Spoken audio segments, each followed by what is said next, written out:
Back when I taught at CA, we would take the kids on these camp outs into the woods for senior survival. And one year, actually many years, it rained a ton. And there's this one path that went up to where the boys were camping. And when it rained, it was so dangerous because it was muddy and slippery. I mean, you could literally just pick your feet up at the top of the hill and just slide on your butt all the way down. And going up it, you're grabbing onto grass and trees and roots and whatever you can because it's so slippery. Think about a time that you were climbing up a path that was slick. Were you standing straight up? Were your shoulders back? Or were you hunched over and clawing at the ground? Sometimes we live our life like we're on a slippery path. We're tense, we're always waiting for something bad to happen or what's going to happen. We're afraid and we're just clawing at anything we can that we think can help us. And in chapter 26 of Psalms, at the very end, David gives us a secret of how to live a different life. He says, "My feet stand on level ground."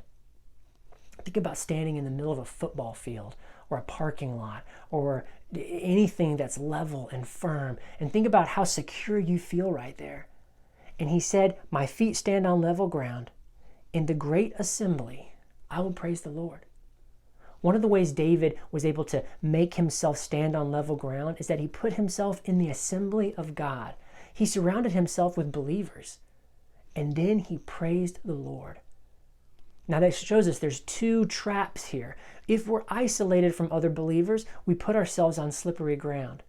But even if we are with believers and we forget to praise the Lord, if we just talk about our prayer requests and how awful things are and we're gossiping about each other and complaining and criticizing, then even though we're surrounded by believers, we're standing on slippery ground.